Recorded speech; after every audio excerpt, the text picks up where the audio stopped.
As we celebrate this International Women's Day, 8th of March 2025, we are not only called upon to reflect on the women's long and torturous journey in reclaiming gender equity and equality, but also to proactively suggest strategies for accelerating action in this regard.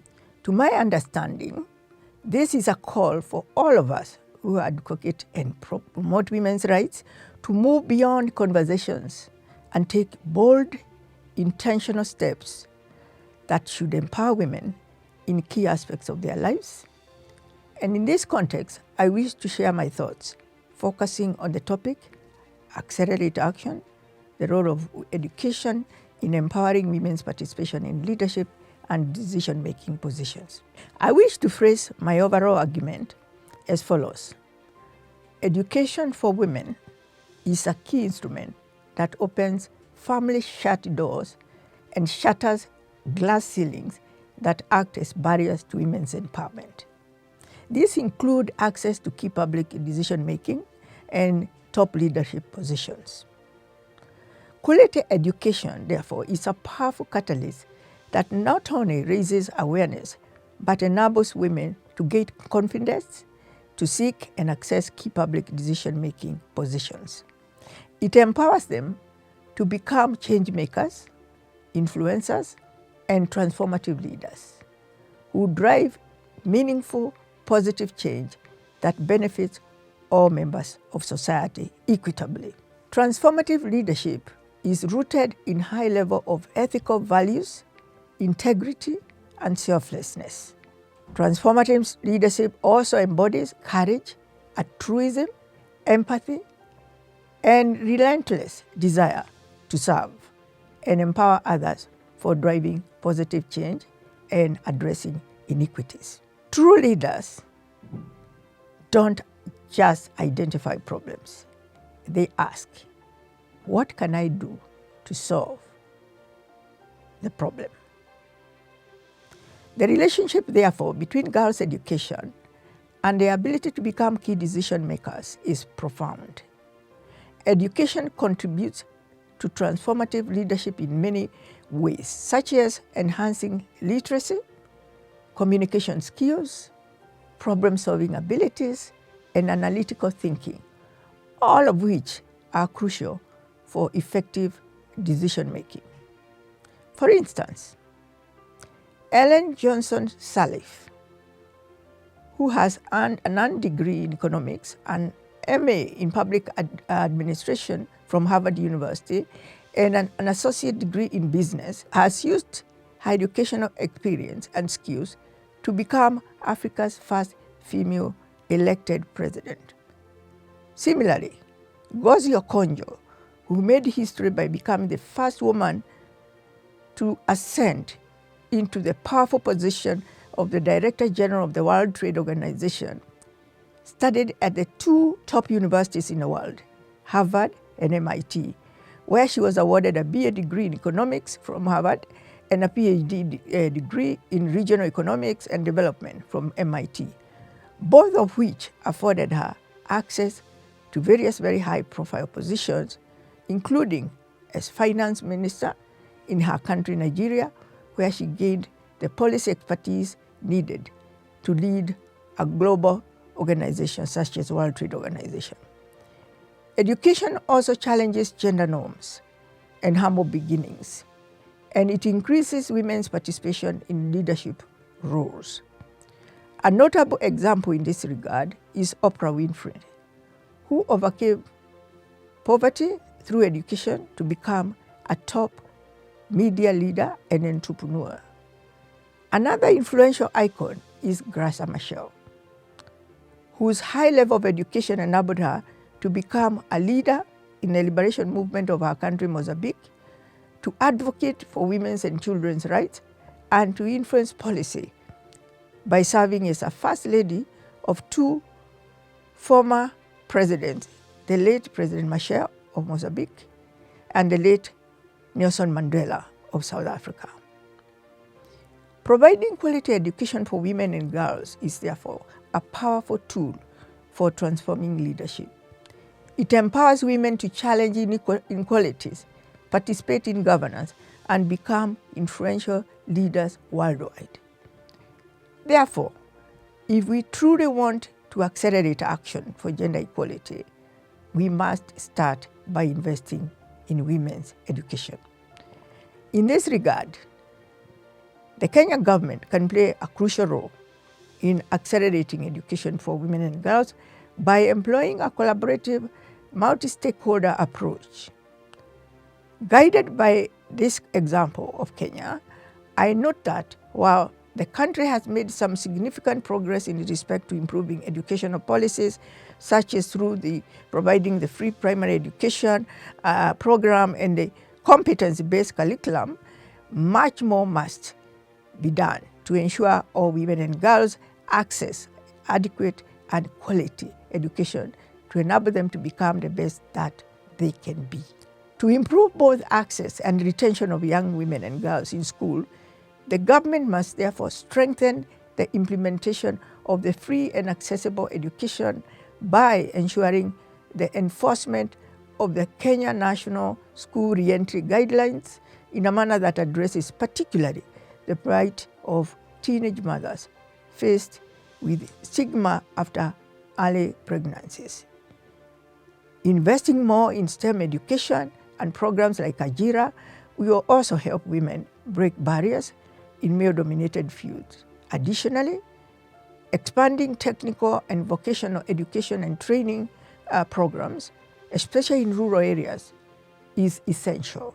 Government should also allocate sufficient funding and implement affirmative action programs that promote equal access to education and leadership opportunities. In particular, advancing women's leadership demands that government should fully implement Kenya's no more than two-thirds gender rule as contained in the 2010 Kenya's constitution, and that seeks to increase representation of women in decision-making. The government also needs to establish more leadership training programs for women, particularly those under the age of 25. The private sector can also contribute by investing in female-focused scholarships, creating internships and employment opportunities, and fostering workplace policies that promote women's participation in leadership and STEM careers. There is also a need to increase the availability of initiatives such as the MasterCard Foundation, Equity's Wings to Fly, Wajir Girls Empowerment Program, the Women Enterprise Fund, the Standard Chartered Women in Tech Incubator, Table Banking, and Women Saving Groups, and the Emerging Leaders Foundation. And in this regard, these initiatives should more and more facilitate and enhance women's education while also providing mentorship, funding, and training for women in leadership and business. Expanding such initiatives will equip women with leadership skills and enhance their decision-making abilities that drive meaningful socioeconomic change. Further, such programs should increase their outreach in rural areas, offering flexible learning and training programs for women and girls and forging stronger partnerships with government. Similarly, non-governmental organizations and international governmental organizations should complement government and private sector efforts by advocating for gender-responsive education systems, providing scholarship and creating mentorship programs that connect young women with female leaders in various fields. Additionally, all sections of the media must challenge stereotypes, amplify women's voices, and push for stronger women's political participation. The religious groups also play a critical role in supporting girls' education, shifting societal attitudes through their moral teachings and discouraging harmful cultural practices that violate women's human rights.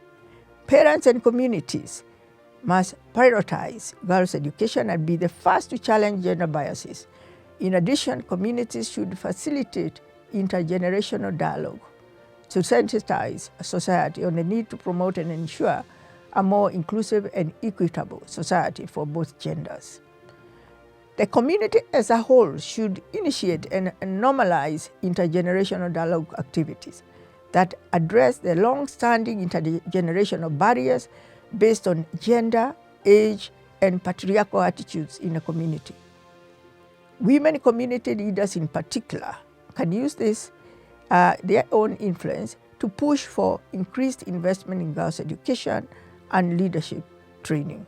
By sharing their lifelong experiences, the older women can mentor young girls, instill discipline and desire for participation in leadership. Further, the older generation in Kenya should also accelerate the vital role it plays in advocating for gender equity by using their experience and influence to push for policies and expand opportunities for women and girls. In this regard, while women as community leaders, mothers, and grandmothers should play a lead role, men too, as parents and community leaders, should join hands in challenging harmful traditions and societal cultural attitudes that act as barriers to girls' access to education. Individuals should play a crucial role in volunteering to advance girls' education and women's empowerment in Africa through advocacy, mentorship, and economic support where possible.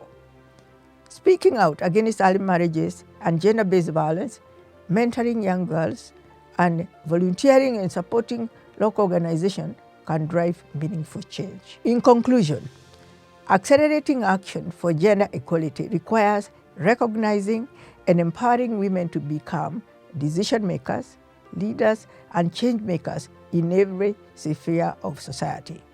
Prioritizing women's education accelerates their inclusion and equal participation in leadership, unlocking their full potential to drive meaningful change.